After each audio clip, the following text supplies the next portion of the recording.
దేవనకొండ నియోజకవర్గం P Kotakonda 96+ recorded murders అనేవి జరగడం జరిగిందంట. ఫ్యాక్షనిజంకి మారు పేరు ఈ ఊరు అనమాట. ఇక్కడ నుంచి చాలా మంది ప్రజలు వలసలు వెళ్ళిపోతున్నారని చెప్పి, ఈ సంవత్సరం ముఖ్యంగా వర్షాలు పడక అని చెప్పి అదే నేను చెప్తున్నాను. ఈ ఏరియా మొత్తం కూడా ఫ్యాక్షన్స్కి చాలా, ఈ రాష్ట్రంలో ఎక్కడ కన్వీనియర్ కానీ మర్డర్ జరిగినాయి. ప్రజల్ని ఫ్యాక్షన్కి దూరంగా నేను తీసుకెళ్లడం జరిగింది. ఈ మొత్తం దేవనకొండ మండలంలోనే మంచి రైతు ఊరు ఏదంటే పి కోటకొండ అనే స్థాయికి వెళ్ళిపోవడం జరిగింది.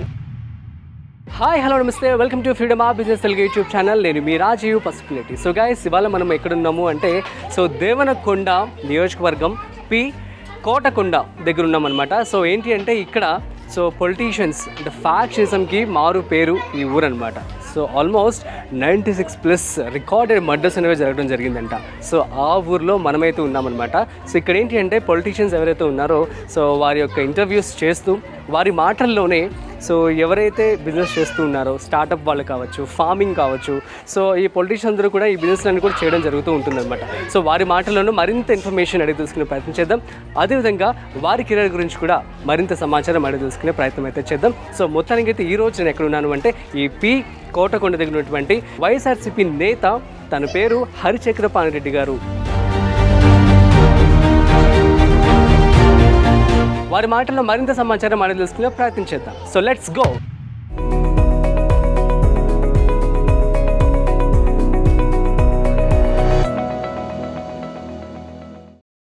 ఈ యొక్క కోటకొండలో ఉన్నటువంటి వైసీపీ నేత హరిచక్రపాణి రెడ్డి గారు ఈరోజు మనతో ఉన్నారు. సో వారి మాటల్లో తన కార్యాచరణ ఎలా ఉండబోతుంది, అదేవిధంగా అసలు యువతకి ఎలాంటి సజెషన్స్ తాను ఇవ్వాలనుకుంటున్నారు కూడా వారి మాటలు అడిగి తెలుసుకునే ప్రయత్నం అయితే చేద్దాం.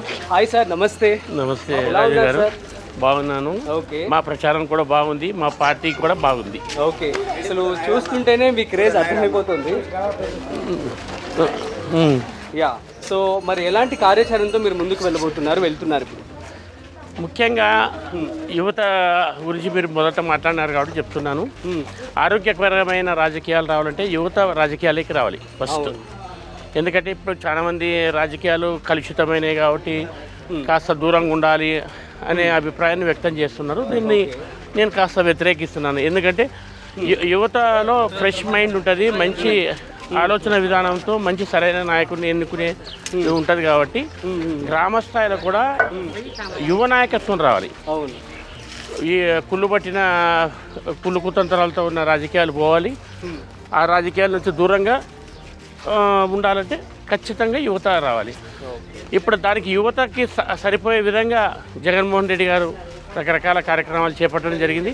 ఒక యువకుడు ముఖ్యమంత్రి అయితే ఏ రకంగా ఉంటుంది అనేది ఎక్కడ భారతదేశంలో లేని విధంగా సరికొత్త ప్రణాళికతో సరికొత్త ఈ స్కీమ్స్ ఏవైతే పథకాలు ఉన్నాయో ఆ పథకాలని ప్రవేశపెట్టడం జరిగింది.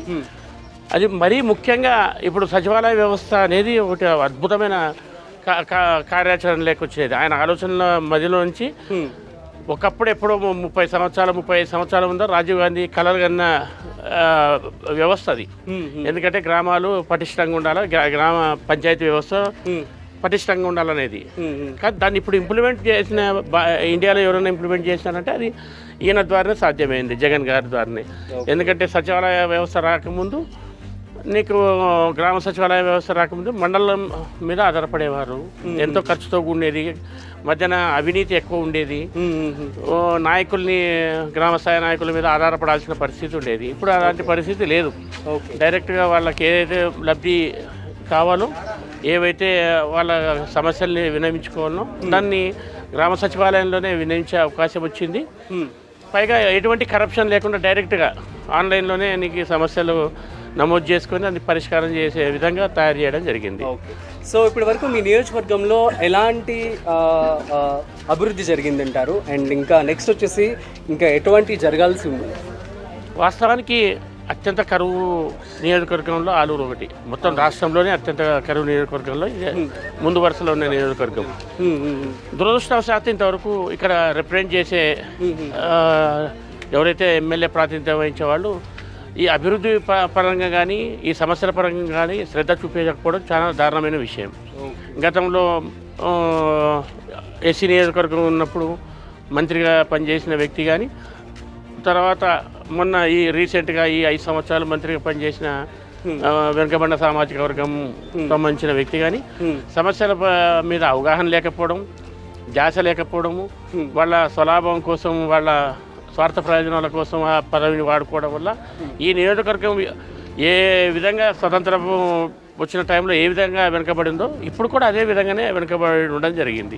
సో మరి మీరు ఎలాంటి హామీలు ఇవ్వబోతున్నారు ప్రజలకి? ముఖ్యంగా జగన్మోహన్ రెడ్డి గారి ఆలోచన ప్రకారం ప్రతి వెనుకబడిన ప్రాంతాన్ని, ముఖ్యంగా రైతాంగంకి సంబంధించిన నియోజకవర్గాల్ని ఆయన ఆదుకోవాలనే ఉద్దేశంతో ఉన్నాడు. వాస్తవానికి ఇప్పుడు గత 3 సంవత్సరాలుగా విపరీతమైన కరువు నెలకొనింది. ఈ కరువులో మామూలుగా పరిస్థితుల్లో అయితే కనుక విపరీతమైన వలసలు, లేకపోతే అతి ఎక్కువ సంఖ్యలో ఆత్మహత్యలు జరిగేవి. అవును, ఈ మాట బాగా వింటున్నాము. అసలు ఇక్కడ నుంచి చాలా మంది ప్రజలు వలసలు వెళ్ళిపోతున్నారని చెప్పి, ఈ సంవత్సరం ముఖ్యంగా వర్షాలు పడక అని చెప్పి. సో వాళ్ళకి సంబంధించి మరి మీరు ఫ్యూచర్లో ఇలాంటివి జరగకుండా ఎలాంటి హామీ ఇవ్వబోతున్నారు ఎగ్జాక్ట్లీ? ఇప్పుడు అదే నేను చెప్తున్నాను. ఇప్పుడు సమస్యలు ఎప్పుడు అంటే కరువుతో కూడి రెగ్యులర్గా వచ్చినప్పుడు ఏమవుతుందంటే ఇక్కడ వలస పోతేనే తప్ప బ్రతుకు తెరువు లేని పరిస్థితి. ఎందుకంటే ఇక్కడ అంతా డ్రాట్ ల్యాండ్, ఇరిగేషన్ లేదు, వ్యవసాయ కూలీలకు పని ఉండదు, రైతులే కూలీగా మారిపోతున్నారు. ఈ పెట్టుబడి పెట్టినవి రాని పరిస్థితి, ఒకవేళ పంట పండని పరిస్థితి, రకరకాలుగా రైతుకి గత 3 సంవత్సరాలుగా మాత్రం వ్యవసాయం అనేది నరకప్రాయంగా తయారైంది. ఇటువంటి పరిస్థితుల్లో వలసపోవడం తప్ప వేరే దారి లేదు. కాకపోతే దానికి సరైన పరిష్కారం ప్రభుత్వం కూడా కనుగొనాల్సిన అవసరం ఉంది. ఎందుకంటే ఇక్కడ ఇరిగేషన్ సౌకర్యాన్ని పెంచడం ఒకటి, ఇండస్ట్రియల్గా ఏదో విధంగా డెవలప్ చేయడం ఒకటి, ఈ 2 మార్గాలు. ఇండస్ట్రియల్గా డెవలప్ చేస్తే యువతకి ఉపాధి దొరుకుతుంది. చదువుకున్న పిల్లలు చాలా వేల మంది నిరుద్యోగులుగా ఉన్నారు. వాళ్ళకందరికి కూడా ఖచ్చితంగా మేలు జరిగి వాళ్ళ జీవితాలు బాగుపడే అవకాశం ఉంటుంది. ఇరిగేషన్ ఎప్పుడైతే వచ్చిందో రైతు ధైర్యంగా ఆత్మస్థైర్యంతో వ్యవసాయం వైపు వెళ్ళిపోతాడు. ఇప్పుడు ఈ 3 సంవత్సరాల తర్వాత వ్యవసాయాన్ని వదిలిపెట్టే వాళ్ళే ఎక్కువ ఉన్నారు, కానీ వ్యవసాయం వైపు పోయే వాళ్ళు తక్కువ ఉన్నారు. ఎందుకంటే ఇప్పుడు ఉదాహరణకి ఈ సంవత్సరం లాస్ట్ ఇయర్ మిరప సరిగ్గా పండలేదు, విపరీతమైన తెగుళ్ళు వచ్చి పండలేదు. అట్లా నష్టపోతే ఈ సంవత్సరం మిరప పండించిన రైతు కూడా రేటు లేక నష్టపోవడం జరిగింది. అంటే ఈ స్థిరత్వమైన వ్యవసాయ పద్ధతిని ప్రభుత్వం శాశ్వత పరిష్కారంగా ఆలోచన చేయాల్సిన అవసరం ఉంది రైతులను దృష్టిలో పెట్టుకొని. సో దట్స్ ఇట్ అంటారు. సో నెక్స్ట్ వచ్చేసి మీ రాజకీయ అనుభవం గురించి. మీరు 2014లో ఆల్రెడీ పోటీ చేయడం జరిగింది, తర్వాత మళ్ళీ మీరు పార్టీ మారడం జరిగింది, మళ్ళీ మీరు ఇప్పుడు వైసీపీలో జాయిన్ అవ్వడం జరిగింది. సో ఈ యొక్క మొత్తం గ్రాఫ్ చూసుకుంటే సో మీరేం అబ్జర్వ్ చేస్తారు అండ్ మీ యొక్క రాజకీయ ఎక్స్పీరియన్స్ ఎలా ఉందంటే ఏమని చెప్తారు? ఎక్స్పీరియన్స్ అంటే నేను 1989 నుంచి రాజకీయాల్లో ఉన్నాను. 1996లోనే నేను ఎమ్మెల్యేగా పోటీ చేయడం జరిగింది డోన్ నియోజకవర్గంలో. అప్పటి నుంచి కార్యకర్తలకు అండగా ఉంటూ, చక్రపాణి రెడ్డి అంటేనే కార్యకర్తల మనిషి, కార్యకర్తల కోసం తన ప్రాణాలను అడ్డం పెట్టుకొని కార్యకర్తలను రక్షించుకుంటాడనే ఒక బ్రాండ్ను సంపాదించుకున్నాను. 2004లో నాకు సీట్ వచ్చిన తర్వాత కూడా మా వదిన కోసం నేను త్యాగం చేయడం వల్ల రాజకీయంగా కాస్త వెనుకబడ్డాను. కానీ 2014లో జగన్మోహన్ రెడ్డి గారు నాకు అవకాశం ఇచ్చారు, పత్తికొండ నియోజకవర్గంలో అవకాశం ఇచ్చారు. యాక్చువల్గా నేను పార్టీ పెట్టిన కొత్తలో ఆలూరు నియోజకవర్గంలో ఇన్ఛార్జ్ ఉండేవాడిని. పార్టీని బాగా బూస్టప్ చేసిన తర్వాత ఇక్కడ బీసీలకు ఇవ్వాలనే ఉద్దేశంతో, ఇక్కడ బోయ సామాజిక వర్గం చాలా ఎక్కువ ఓటర్లు ఉన్నారు కాబట్టి బోయ సామాజిక వర్గానికి ఇస్తే బాగుంటుంది అని ఆయన క్యాలిక్యులేషన్స్లో భాగంగా ఇక్కడ అప్పుడు ఆ రోజు జయరామ్కి ఇవ్వడం జరిగింది, మధ్యాహ్నం ఇవ్వడం జరిగింది. ఎలక్షన్స్ కంటే కాస్త ముందర నన్ను పత్తికొండకు పంపించడం జరిగింది. అక్కడ కొంత ఒడిదుడుకులను ఎదుర్కొని నేను విజయం సాధించడానికి దగ్గరలో వచ్చినా కూడా కాంగ్రెస్ పార్టీలో మాకు ఇంతకుముందు మా పాత వర్గం అంతా నాకు పూర్తిగా చేరువ కాలేకపోవడం, కాంగ్రెస్ పార్టీకి 32,000 పైచలకు ఓట్లు పడడం వల్ల నేను త్రుటిలో చాలా తక్కువ మార్జిన్లో 7,600తో ఓడిపోవడం జరిగింది. నాకు నేను చేసిన నియోజకవర్గాలన్నీ కరువుతో ఉండేదే. డోన్లో ఒక్క ఎకరా కూడా ఇరిగేషన్ ఉండేది కాదు. అక్కడి నుంచి నాకు అంటే రైతులు ఎక్కడైతే కష్టపడ్డారో అక్కడనే నేను రాజకీయం చేయడం జరిగింది. ఆ తర్వాత ఆలూరులో నియోజకవర్గంలో రాజకీయం చేసిన, పత్తికొండ మరీ ఇంకా దారుణమైన నియోజకవర్గం. అంటే కరువు కాటకాలకి కేర్ ఆఫ్ అడ్రస్ అంటే ఈ 3 నియోజకవర్గాలే. అటువంటి దాంట్లో చేసినాను కాబట్టి నాకు రైతుల సమస్యలు తెలుసు, ఇక్కడ ప్రజల కష్టాలు తెలుసు. నా రాజకీయ అనుభవం అంతా నేను ప్రజలకి ఎట్లా సేవ చేయాలనే దాని మీదనే ఆలోచన చేసేవాడిని. నేను కమర్షియల్ పొలిటీషియన్స్ కాదు. ఈ రోజున్న పరిస్థితుల్లో చాలామంది రాజకీయ నాయకులు కమర్షియల్గా తయారవుతున్నారు, లేదా ఆల్రెడీ వ్యాపారంలో ఉన్న వాళ్ళే రాజకీయాల్లోకి రావడం జరుగుతుంది. సో మనం చూస్తున్నట్లయితే మీ యొక్క నియోజకవర్గం కావచ్చు, ఏరియా మొత్తం కూడా ఫ్యాక్షన్స్కి చాలా ఒక అడ్డా అని చెప్పుకోవచ్చు. సో చాలా మర్డర్స్ కూడా జరగడం జరిగిందని చెప్పి అఫీషియల్గా అందరికీ తెలిసిన విషయం. సో దీనికి సంబంధించి మరి మీరు ఎలాంటి ఫ్యూచర్కి, సో అది ఎంతైనా హానికరమనే చెప్పొచ్చు సమాజానికి, కాబట్టి దీని మీద మీరు ఎలాంటి చర్యలు తీసుకోబోతున్నారు ఏంటి? నేను మొదటి నుంచి ఫ్యాక్షన్ పాలిటిక్స్కి వ్యతిరేకం. ఎందుకంటే ఉదాహరణ 1996లో నేను ఎమ్మెల్యే పోటీ చేసిన తర్వాత డోన్లో ఆ రోజు అతలాకుతలమైన నియోజకవర్గంలో నంబర్ 1 స్థానంలో ఉండేది. మర్డర్స్ కేర్ ఆఫ్ అడ్రస్ అంటే డోన్ నియోజకవర్గం. ఒకప్పుడు ఈ పీ కోటకొండ కూడా అదే డోన్ నియోజకవర్గంలో భాగంగానే ఈ విలేజ్ కూడా ఉండేది. ఈ పీ కోటకొండలో 96-97 అఫీషియల్ ఫ్యాక్షన్ మర్డర్స్ జరిగినాయి. ఈ రాష్ట్రంలో ఎక్కడ కనివినేరని మర్డర్స్ జరిగినాయి. ఆ 96 తర్వాత ఒక్క మర్డర్ అంటే ఒక మర్డర్ కూడా జరగలేదు. ఎందుకంటే ఒకవైపు నాయకత్వం వహించే వాళ్ళు దుర్మార్గులైనా, ఇంకొక వైపు నాయకత్వం వహించే మేము దానికి ప్రతిస్పందన చేయడం కానీ, మేము మా వరకు ఫ్యాక్షన్ ప్రోత్సహించడం కానీ చేయకుండా ప్రజల్ని ఫ్యాక్షన్కి దూరంగా నేను తీసుకెళ్లడం జరిగింది. ఈరోజు ఇంత ఫ్యాక్షన్ ఊరిలో కూడా నా ఇంత ప్రజానికే ఉందంటే కూడా నేను ఫ్యాక్షన్కి వ్యతిరేకంగా ఉన్నందుకే ఉంటుంది. ఇంకా మీరు పోయే కొద్దీ నాకు ఈ సంఖ్య పెరుగుకుంటూనే పోతుంది. ఎందుకంటే ఫ్యాక్షన్కి వ్యతిరేకంగా ఖచ్చితంగా ప్రజలందరూ ఆలోచన చేస్తున్నారు కూడా. ఆల్రెడీ ఈ ఊరు మంచి ఎడ్యుకేషన్ ఉన్న ఊరుగా తయారైంది. ఒకప్పుడు ఫ్యాక్షన్గా పేరు వచ్చింది, కానీ మంచి ఎడ్యుకేషన్ ఉన్న ఊరు, మంచి సౌమ్యులు, మెతక. కాకపోతే చదువు లేని తరం వల్ల, మూర్ఖత్వం వల్ల గతంలో ఫ్యాక్షన్ జరిగినాయి కానీ, మర్డర్ జరిగినాయి కానీ, లేకపోతే ఇక్కడ ప్రజలు మంచోళ్ళు. ఇప్పుడు మంచి రైతాంగం ఊరగా ఈ మొత్తం దేవరకొండ మండలంలోనే మంచి రైతు ఊరు ఏదంటే పీ కోటకొండ అనే స్థాయికి వెళ్ళిపోవడం జరిగింది. దాంట్లో నా భాగస్వామ్యం కూడా కాస్త ఉండడం అనేది నేను సంతోషించే విషయం. ఈ క్వశ్చన్ నేను మీ మాటలో ఆన్సర్ ఇవ్వాలని చెప్పి అడిగాను, బట్ నేను ఎప్పుడైతే ఈ ఊర్లోకి ఎంటర్ అయ్యానో, సో ఇక్కడ అందరూ కూడాను సో మీ పేరు చెప్పగానే అసలు చాలా గొప్పగా చెప్తున్నారు. సో ఒక ఫ్యాక్షనిస్ట్ ఊరిని మీరు ఇంత మంచిగా తీర్చిదిద్దడం అనేది సో చాలా బిగ్ థింగ్ అండి. సో ఇదే విధంగా మీరు సక్సెస్ అవుతారని చెప్పి నేను అనుకుంటున్నాను. అండ్ నెక్స్ట్ వచ్చేసి మన ప్రేక్షకులు చాలా మంది కూడా యూత్ కావచ్చు, బిజినెస్ వాళ్ళు కావచ్చు, సో యువత చాలా మంది ఇంట్రెస్టెడ్గా ఉంటారు. సో అలాంటి వారికి మీరు ఏమైనా సజెషన్స్ ఇచ్చే అవకాశం ఉందా?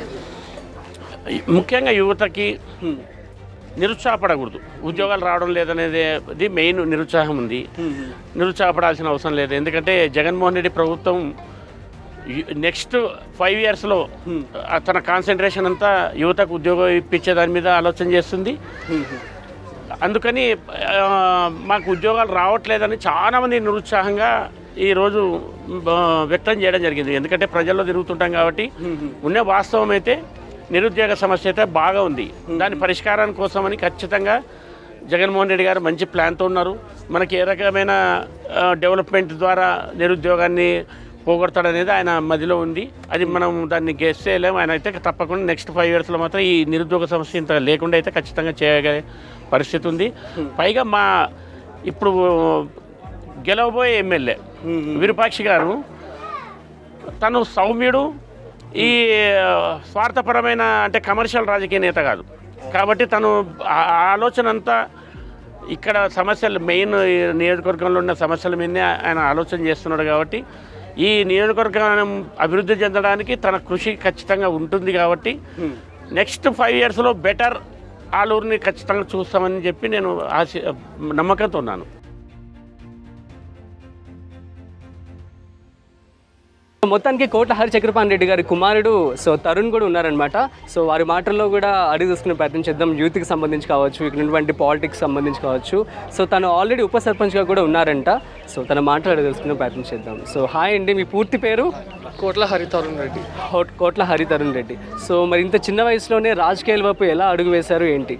అంటే చిన్నప్పటి నుంచి డాడీ పాలిటిక్స్ ఫ్యామిలీ మొత్తానికి కోట్ల అనేది పాలిటిక్స్ ఫ్యామిలీ. సో చిన్నప్పటి నుంచి పాలిటిక్స్ అనే ఎన్వైరన్మెంట్లోనే పెరిగాను కాబట్టి ఇంకా ఆటోమేటిక్గా అనేది ఇంట్రెస్ట్. ఓకే. సో మరి ఆల్రెడీ ఉప సర్పంచ్గా ఉన్నారు అని చెప్పి అంటున్నారు. అంటే education 2020 MBA pass out. Very exams preparation కానీ ఊరికి వచ్చాను. ప్రిపేర్ అయ్యి వెళ్ళి రాద్దామని చెప్పేసి సరే అని చెప్పేసి వెళ్దాం అనుకునే టైంలో కరోనా లాక్డౌన్ వచ్చేవాడు. ఇంకా 1.5 year అయిపోయిన వెంటనే మనకి లోకల్ బాడీ ఎలక్షన్స్ వచ్చాయి, సర్పంచ్ డిప్యూటీ లోకల్ బాడీ ఎలక్షన్స్లో.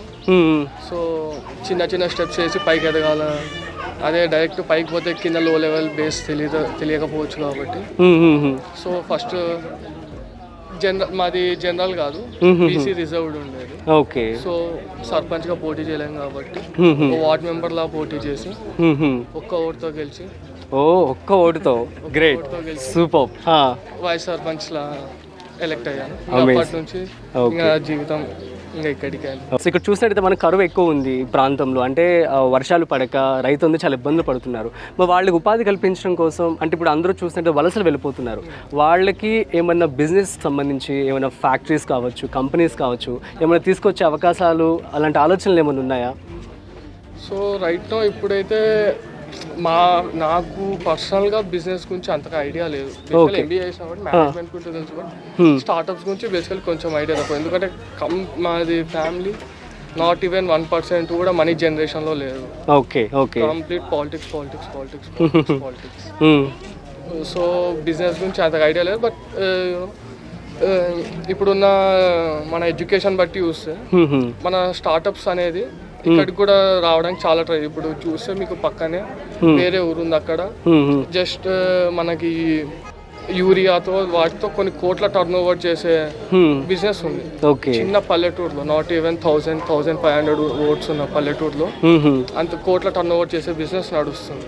ఓకే. సో మనకి ఏమంటే ఎడ్యుకేషన్ వల్ల మనకి యాక్సెసిబిలిటీ వస్తుంది కాబట్టి సో యూత్కి ఎలాంటి ఐడియాస్ ఉన్నా వాళ్ళు మనకి ఇంటర్నెట్ యాక్సెసిబిలిటీ మొత్తం ఉంది కాబట్టి సో యాక్సెసిబిలిటీ వల్ల వాళ్ళ స్టార్టప్స్ పెడుతున్నారు. దానికి గవర్నమెంట్ కూడా వారి తరఫున వారు ప్రోత్సహిస్తుంది, సబ్సిడీలు ఇచ్చి కానీ.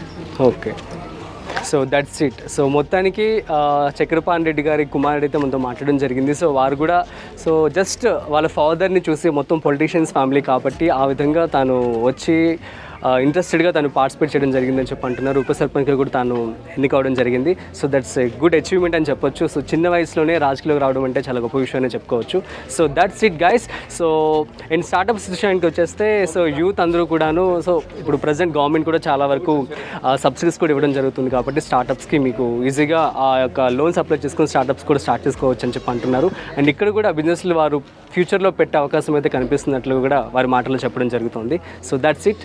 Thank you so much sir. So guys, ఇది ఇవాల్టి స్పెషల్ ఇంటర్వ్యూ విత్ కోట్ల హరి చక్రపాణి రెడ్డి గారు.